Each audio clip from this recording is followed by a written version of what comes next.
Qué grandiosa es la puesta del sol, admirable cual amanecer, pero es más grandioso y conmovedor el amor que me tiene el Señor.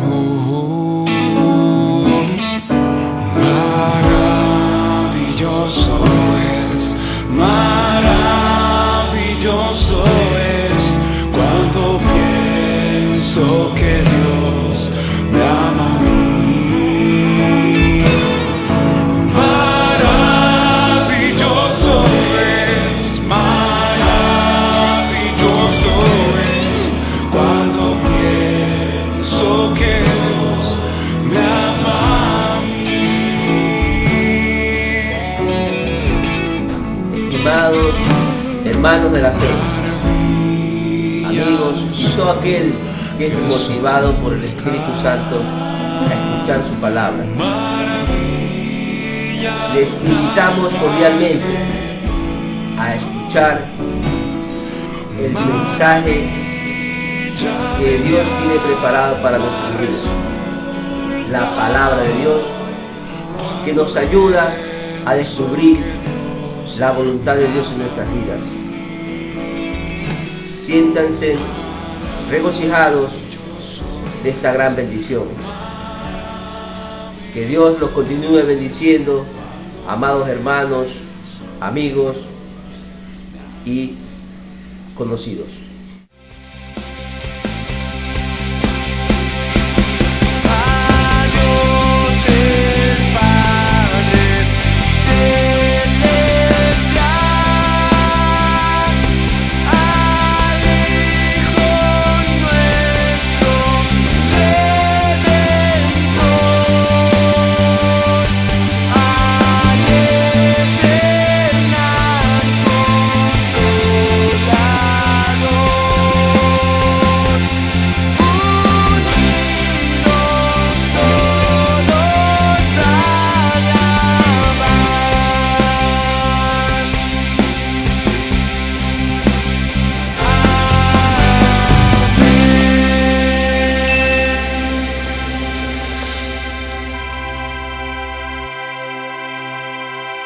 ¿Cuál es el carácter de Dios? Definitivamente este es un tema que confunde a muchas personas. Dios es bueno, Dios es malo, Dios es castigador. En el Antiguo Testamento dicen Dios es sanguinario. Y definitivamente quien nos aclara este tema del carácter de Dios es el profeta Nahum. Entendamos que este profeta de Dios, una persona que habló en nombre de Dios, era originario de Elcos, un pueblo que no se conoce exactamente su ubicación, pero posiblemente estaba al sur entre Jerusalén y Gaza, en lo que era el reino de Judá. El nombre Nahum significa consuelo, y lo interesante de este profeta es que no profetiza al pueblo de Dios. Profetiza a un pueblo extranjero que había hecho esclavo al pueblo de Israel. Y empieza hablando algo que la gente se olvida, en especial los cristianos. Veamos Nahum capítulo 1, versículos del 2 al 3. Nahum capítulo 1, versículos del 2 al 3. Jehová es Dios celoso y vengador. Jehová es vengador y lleno de indignación. Se venga de sus adversarios y guarda enojo para sus enemigos.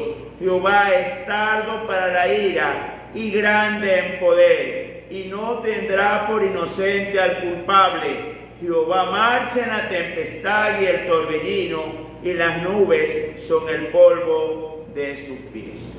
Para poder entender este texto, debemos entender que Jehová es Dios celoso. ¿Quién es alguien celoso? Cuida lo que le pertenece, pero no permite infidelidades de ningún tipo.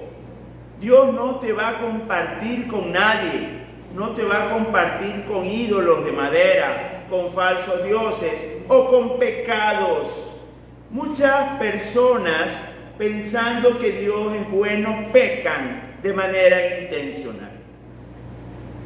No, Dios permite esto y Dios debe perdonar todo, y no es así. Dios es celoso y tú le perteneces a Dios, y Dios no solo que es celoso, Dios es vengador. Teniendo claro esto, entendamos, Dios se está dirigiendo a Nínive, la capital del imperio asirio. Nínive era la ciudad más grande de esa época. Para que tenga una idea usted su tamaño, tenía 760 hectáreas. Era gigantesca, era descomunal, y era la capital en aquellos días del imperio más grande que existía, el imperio asirio, pero también el imperio más cruel que ha existido. A los deportados, porque ellos, para que la gente no luche por su libertad, llegaban a un reino, lo conquistaban, y para que la gente no luche por su libertad, los deportaba, los llevaba a otro país desnudos y con aros en las narices unidos al aro siguiente, porque si acaso alguien se atrasa un paso, se le rompa la nariz. Era un pueblo muy cruel, había mucha maldad en ellos, y Dios iba a vengar a Israel de ellos. Dios no iba a pasar por alto lo que le habían hecho a Israel, porque Jehová es vengador y lleno de indignación, amados hermanos, y Él se venga de sus adversarios. Muchas veces nosotros pensamos que la afrenta que tenemos, Dios no la va a vengar. Y los recuerdo lo que nos dice sobre el mismo tema el Nuevo Testamento, en Romanos 12, 19. Carta de Pablo a los Romanos, capítulo 12, versículo 19. No os venguéis vosotros mismos, amados míos, sino dejad lugar a la ira de Dios, porque está escrito: mía es la venganza, yo pagaré, dice el Señor. Dios ama a su pueblo, Dios ama a la humanidad, pero cuando es atacado los hijos de Dios, Él dice: mía es la venganza. Tú no pelees, yo peleo por ti. Tú no golpees, yo golpeo por ti. Y esto nos manda a pensar: ¿usted quiere a Dios de enemigo?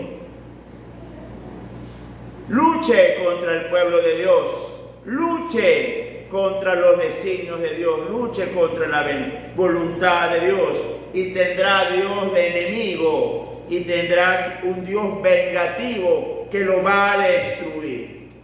Y muchas veces lo hacemos, unos por ignorancia, otros de manera intencional. Le damos libertad a la lengua para hablar mal del pueblo de Dios. Le damos libertad a la lengua para hablar mal de Israel, y viene la venganza del Señor. Quizás usted tenga razón cuando habla mal del cristiano por ser pecador, o quizás usted tenga razón cuando habla mal de Israel por ser un pueblo opresor, pero recuerde que el que lo defiende no son ellos, el que lo defiende es Dios. Mía es la venganza. Hubo un famoso líder latinoamericano que dijo que odiaba a Israel desde sus entrañas y le dio cáncer a las entrañas. Porque mía es la venganza, yo daré el pago, dice el Señor. Él es el que te defiende, el que no va a permitir que tú seas atacado. Y eso nos manda a analizar lo que hablamos. Cuidado con hablar mal de cualquier congregación cristiana. Cuidado con hablar mal de cualquier grey del Señor. Cuidado con hablar mal de cualquier pastor, porque mal o bien el Señor es el que sostiene ese país, el que sostiene esa congregación y el que sostiene ese pastor. Usted no lo escogió Dios y lo sostiene Dios. Refrenemos nuestra lengua, muérdasela si usted va a hablar mal del pueblo del Señor, porque el Señor guarda enojo para sus enemigos y usted se transformaría en enemigo de Dios. Lastimosamente, amados hermanos, la ignorancia domina nuestro cerebro, porque ignorar es desconocer. Desconocemos historia, desconocemos geografía y hablamos porque el aire es gratis. Debemos nosotros, amados hermanos, entender que Dios defiende a los suyos aunque estén en pecado. Que Dios defiende a los suyos aunque estén actuando mal. Y quizás se le haga más fácil razonarlo. Su hijo se portó mal, pero vino otro más grande y le pegó a su hijo. ¿Cómo actuaría usted? Usted defendería a su hijo. Eso es indiscutible. No hay padre o madre que no defienda a su hijo. Así que, amados hermanos, esa será la respuesta de Dios. Celo, venganza, porque nadie va a atentar contra los hijos de Dios, porque van a entrar todos los enemigos del pueblo de Dios a juicio. Y también el Dios lo declara al profeta Nahum. Nahum 3, del 1 al 7. Libro del profeta Nahum, capítulo 3, del 1 al 7. Ay de ti, ciudad sanguinaria, toda llena de mentira y de rapiña, sin apartarte del pillaje, chasquido de látigo y fragor de ruedas, caballo atropellador y carro que salta, jinete enhiesto y resplandor de espada, y resplandor de lanza, y multitud de muertos y multitud de cadáveres. Cadáveres sin fin, y en sus cadáveres tropezarán a causa de la multitud de las fornicaciones, de la ramera de hermosa gracia, maestra en hechizos, que seduce a las naciones con sus fornicaciones y a los pueblos con sus hechizos. Heme aquí contra ti, dice Jehová de los ejércitos, y descubriré tus faldas en tu rostro, y mostraré a las naciones tu desnudez, y a los reinos tu vergüenza, y echaré sobre ti inmundicias, y te afrentaré, y te pondré como estiércol. Todos los que te vieren se apartarán de ti, y dirán: Nínive es asolada, ¿quién se compadecerá de ella? Donde te buscare consoladores. Amados hermanos, el juicio de Dios contra la ciudad de Nínive, por ser una ciudad sanguinaria, llena de mentira y de rapiña, y sin apartarse del pillaje. Es una ciudad que vivía del saqueo. Entendamos algo. La supremacía de los países no es por la fuerza física de sus hombres, sino por lo avanzado de su tecnología. Cuando un reino, un país o un imperio ha prevalecido sobre el resto de países, es porque su tecnología militar es superior. Y el imperio asirio tenía una tecnología militar superior y conquistó a los cusitas, egiptos, hititas, el imperio de Mari, a todos los imperios alrededor, porque no eran más grandes que los cusitas. Sabemos por la historia que eran unos morenos de más de 1,90 m, no eran más grandes ni más fuertes, pero militarmente eran superiores. Y ellos se dedicaron al pillaje. Llegaban a un pueblo, lo dominaban militarmente y robaban. Escúchame bien, robaban los tesoros de ese país. Y en la ciudad de Nínive se guardaban todos estos tesoros. Es una ciudad de pillaje, de rapiña, abusando de su mayor poder militar y no conforme con los saqueos que hacían a los pueblos vencidos, los deportaban y, como explicábamos hace un momento, de una forma miserable, donde la gente se la humillaba, se la despreciaba y muchos morían en el camino. Eso era Nínive, pero se olvidaron de los juicios de Dios. Todo lo ve Dios, mis amados hermanos, y más temprano que tarde Dios actúa. El texto sagrado nos dice: y echaré sobre ti inmundicias, y te afrentaré, y te pondré como estiércol. Nínive afrentó a otros, ahora Dios le va a afrontar a ella. Era una ciudad riquísima, Tenía muchos tesoros de muchos países, pero Dios la destrozó. Dios usó su poder y movió otros imperios para destrozarla. Y dice el texto sagrado, Nínive es asolada. Amados hermanos, nos debe despertar esto a miedo. ¡Ay! Cuando soy enemigo de Dios. ¡Ay! Cuando siguiendo el pecado me aparto de sus caminos. Porque no crea porque el hecho que usted se bautizó o labore en la obra del Señor, Dios lo va a perdonar si usted se va tras el pecado. Veamos el libro de Gálatas capítulo 6 del 7 al 9. Libro de Gálatas capítulo 6 del 7 al 9. No os engañéis, Dios no puede ser burlado, pues todo lo que el hombre sembrare, eso también segará. Porque el que siembra para su carne, de la carne segará corrupción, mas el que siembra para el Espíritu, del Espíritu segará vida eterna.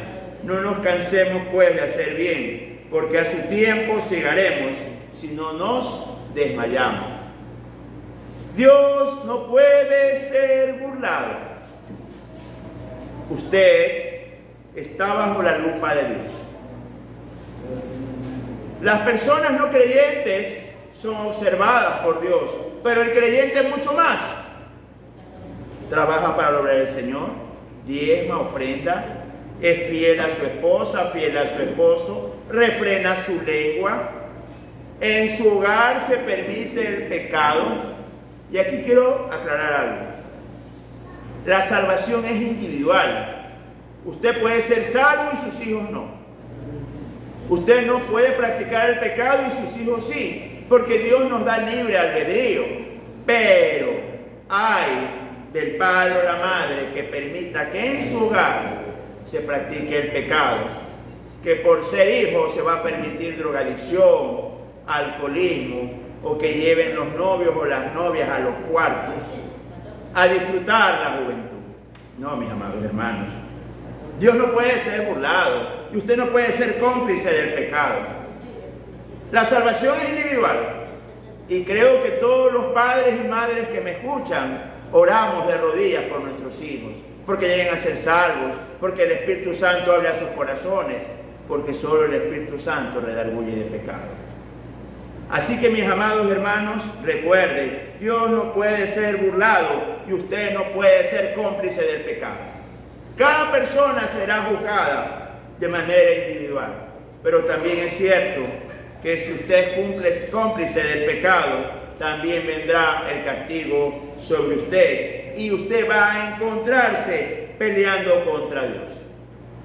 Nínive pensó, como tenían grandes ejércitos, la capital del imperio asirio, con una supremacía militar, podía hacer lo que quisiera, podía matar al pueblo de Dios sin que éste se levante. Algo similar sucede el día de hoy, cuando vemos personas que por tener dinero o pertenecer a grupos delictivos pueden actuar impunemente contra el pueblo de Dios sin encontrar quien nos defienda. Veamos qué pasó con Nahum, capítulo 3, del 13 al 17. Nahum 3, del 13 al 17. He aquí tu pueblo será como mujeres en medio de ti. Las puertas de tu tierra se abrirán de par en par a tus enemigos. Fuego consumirá tus cerrojos. Provéete de agua para el asedio. Refuerza tus fortalezas. Entra en el lodo. Pisa el barro. Refuerza el horno. Allí te consumirá el fuego. Te talará la espada. Te devorará como pulgón. Multiplícate como langosta. Multiplícate como el langostón. Multiplicaste tus mercaderes más que las estrellas del cielo. La langosta hizo presa y voló. Tus príncipes serán como langostas y tus grandes como nubes de langostas que se sientan en vallados en día de frío. Salido el sol se van y no se conoce el lugar donde están. Amados hermanos, tanto fue el asedio que hubo contra Nínive que los soldados, el pueblo, parecían mujeres llorando. El otrora imperio poderoso de grandes ejércitos temblaba ante la supremacía de los que antes fueron sus esclavos. Todos sabemos quién fue Nabucodonosor por las historias bíblicas, pero el que actúa aquí no es él, sino su papá, Nabopolassar, al frente de los babilónicos, más los medos, más los escitas, que rodean a Nínive, la asedian por 3 meses, haciéndole pasar hambre y haciendo que los padres se coman a sus hijos en medio del asedio, porque hay un Dios en el cielo que venga cuando su pueblo es afrentado, atacado, cuando su pueblo es masacrado. Y viene Nabopolassar, podemos decir enviado por Dios, porque él cumplió los juicios que había anunciado el profeta Nahum años atrás. La palabra de Dios se va a cumplir, amados hermanos, y los juicios de Dios se van a cumplir, y unos más temprano que otros. Lo que yo he visto en el transcurrir de la vida cristiana, que cuando es atacada una grey o un pastor, el Señor actúa rápidamente a vengar a su pueblo, porque el Señor no tendrá por inocente al culpable. Pero lo que debemos recordar, amados hermanos, que el mismo juicio que recibió Nínive lo va a recibir la iglesia infiel del Señor y las personas que no quieren buscar del Dios vivo y verdadero. Veamos Malaquías capítulo 3 del 1 al 4. Malaquías capítulo 3 del 1 al 4. He aquí, yo envío mi mensajero, el cual preparará el camino delante de mí, y vendrá súbitamente a su templo el Señor, a quien vosotros buscáis, y el ángel del pacto, a quien deseáis vosotros. He aquí viene, ha dicho Jehová de los ejércitos. ¿Y quién podrá soportar el tiempo de su venida? ¿O quién podrá estar en pie cuando Él se manifieste? Porque Él es como fuego purificador y como jabón de lavadores, y se sentará para afinar y limpiar la plata, porque limpiará a los hijos de Leví, los afinará como a oro y como a plata, y traerán a Jehová ofrenda en justicia, y será grata a Jehová la ofrenda de Jehová y de Jerusalén, como en los días pasados, como en los días antiguos. Hay una profecía futura que está leyendo, y habla de 2 seres. El primero es un mensajero que prepara el camino del ángel del pacto, del mensajero del pacto, si usted lo quiere traducir, porque la palabra ángel es una palabra en griego que significa mensajero. Entonces viene un mensajero a preparar el camino al mensajero del pacto de Dios. Pero ¿qué dice el Señor? Con la llegada de su enviado, ¿quién podrá soportar el tiempo de su venida? ¿O quién podrá estar en pie cuando Él se manifieste? Cuando se manifieste nuestro Señor Jesucristo, ¿quién podrá estar de pie? ¿Quién podrá soportar cuando venga el león de la tribu de Judá, comandando las tropas de Dios, a vengar a Israel y a vengar a su iglesia? Porque la persecución que nuestros hermanos padecen muy bien, China, Corea del Norte, Etiopía, Nigeria, Cuba y Venezuela, va a ser vengada por nuestro Dios. Nuestro Dios no se va a quedar con los brazos cruzados. Y a todos los falsos cristianos que aplauden el pecado, nuestro Dios los va a destruir. Porque ¿quién podrá estar de pie ante la venida de nuestro Señor? Amados hermanos, nos olvidamos muchas veces que Dios es amor, pero que también tiene un carácter de justicia y de protección a sus hijos. Él dice, mía es la venganza, yo daré el pago, dice el Señor. Él también dice que no tendrá por inocente al culpable y que nadie se va a salvar del juicio de Dios. Pero ¿qué sucede con los cristianos fieles? Y hay un mensaje hermoso del profeta Nahum para los hijos de Dios. Está en Nahum capítulo 1 versículo 7.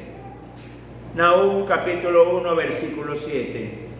Jehová es bueno, fortalece en el día de la angustia y conoce a los que en él confían. Repito, Jehová es bueno, fortaleza en el día de la angustia y conoce a los que en él confían. ¿Usted está pasando por angustia? ¿Está pasando por enfermedad, por estrechez económica? Quizás un ser querido está enfermo. Recuerde que en el día de la angustia Dios es el que lo fortalece. Recuerde que Dios es bueno y que Él lo conoce a usted. Sí, usted lo conoce a Dios, porque usted ha puesto su confianza en Dios. Quisiera terminar esta reflexión orando al Señor, diciéndole a nuestro Dios, en ti confiamos. Quisiera que todos se pongan de pie. Padre nuestro que estás en los cielos, aunque angustiados y afligidos, sabemos que tú eres bueno, que tú peleas por nosotros, tu pueblo. Sabemos que tú nos defiendes contra toda lengua que hable contra nosotros, contra toda arma forjada, bendito Dios, contra toda maquinación del maligno.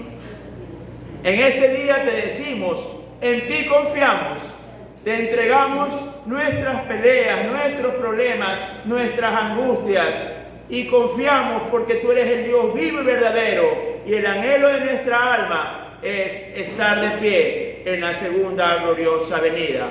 Pedimos estos favores en el santo nombre de Jesús. Amén.